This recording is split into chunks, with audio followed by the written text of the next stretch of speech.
Buti nga sa inyo.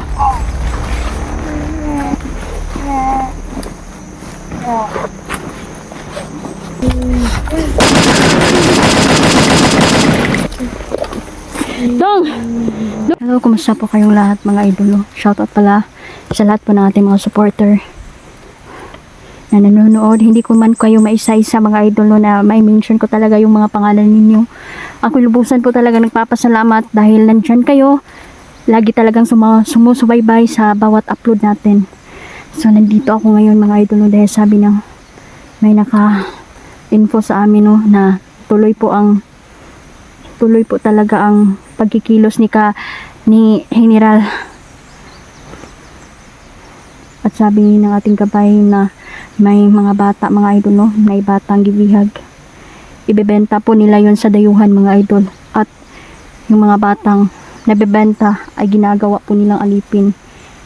Dahil nabenta na po sila no ng mga tauhan ni General.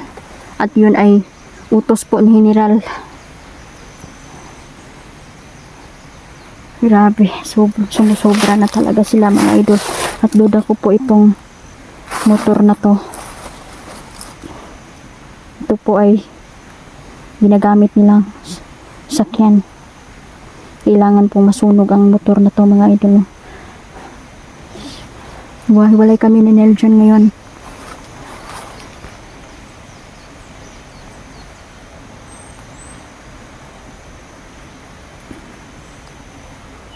Yung baril na nakuha ko, hindi ko talaga isusuko. Patuloy ko po yung itatago dahil hindi natin alam na baka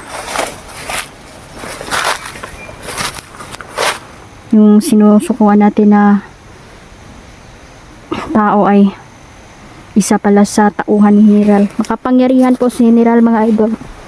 May mga tauhan po siya no, na naglilingkod din sa baba. Siyempre, alam naman natin na yung mga makapangyarihan na tao, pwede tayong baliktarin sa sitwasyon natin. Kaya, ang balak ko ay maging alerto tayo at maging matalino sa laban. At hindi tayo magkumpiyansa.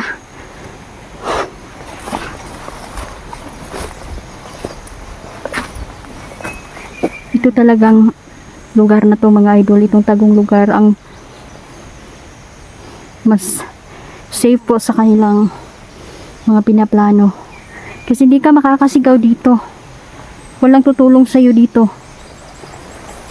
Kaya mas madalas nila ginagawa ang mga kabrutalan dito.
Isang bantay.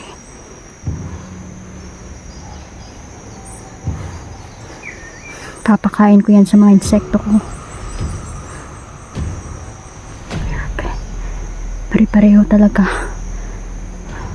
Talagang isa lang ang supplier ng mga baril nila.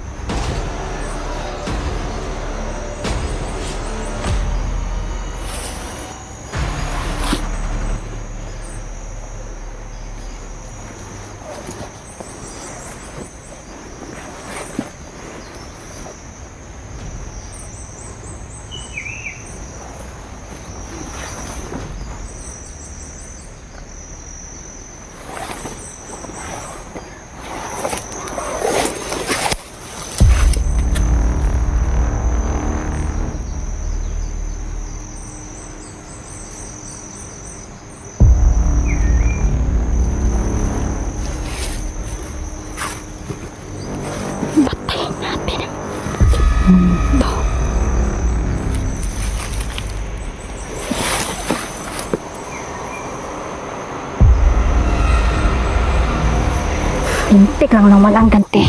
Ngayon tinatawagan ko ang aking kaibigang gagamba. Kainin mo. Ang demonyong yan, kagatin mo.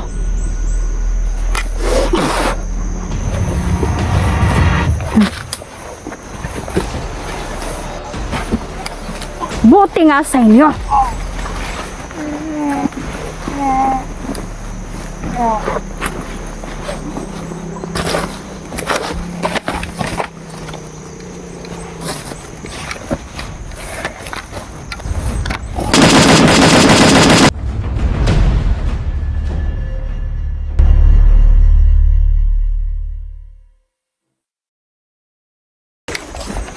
Kailangan mailigtas ang bata, mga idol.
Para mabenta nila ang bata sa mga dayuhan.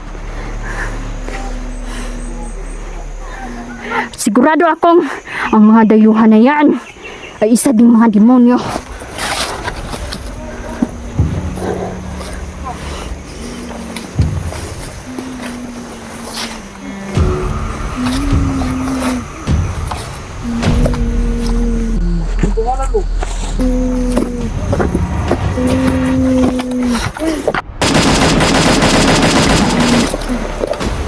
Dong! Dong!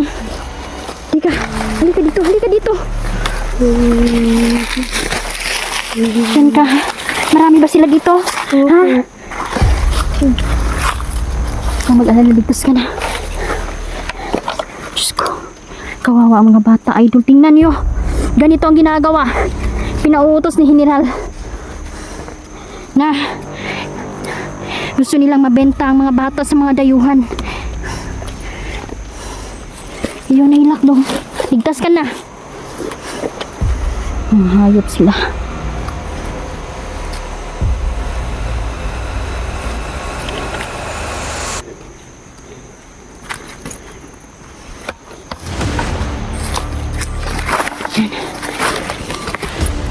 Talagan ko muna to ng tali, mga idol.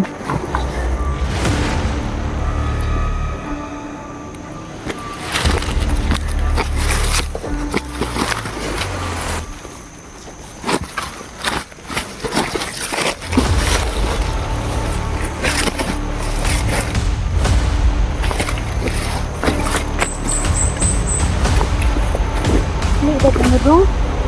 Ha? Ano dong mo?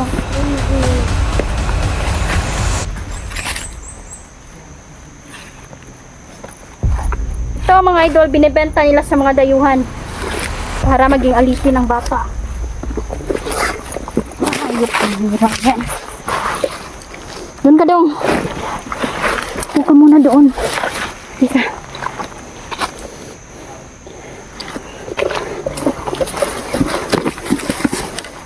Mga batang walang kamuwang-buwang dinadamay sa kanilang kademonyuhan. Upo ka muna. Upo ka dito, Dong. Pahinga ka muna. Diyos, na puno manigbunuog ng bataan ni. Bidalawas ni mo.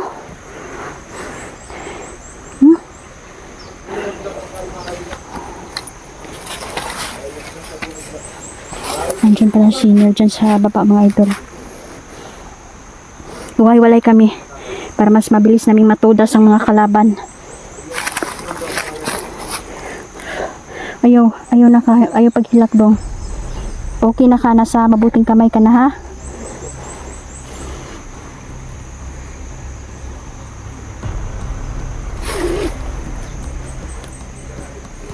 Parang may papunta dito mga ito.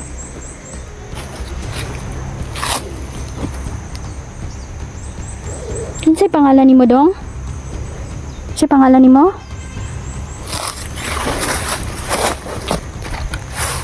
Anong pangalan mo? Ha? Ha? Noel. Diyos ko, siya pala si Noel mga ito. Nananawagan po ako no sa mga may nawawalang bata, mga idol no. Noel po ang pangalan niya. Kailangan pa namin mahanap ang mga magulang ng batang ito at sigurado akong nag-aalala na. Grabe.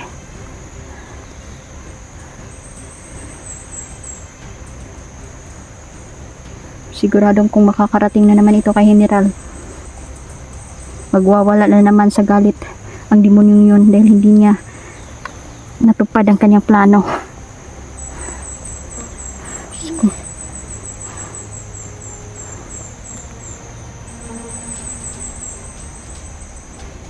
Dili dong, kumain ka muna ha. Ay nahilak. Ay, natrauma ang bata. Grabe yung ginawa nila idol no. Batang bata pero binibigyan nila ng trauma. Diyos ko. Kaya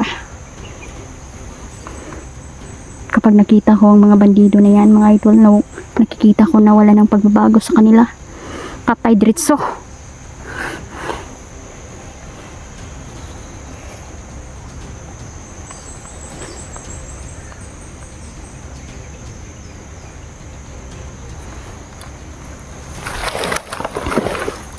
Ika dong.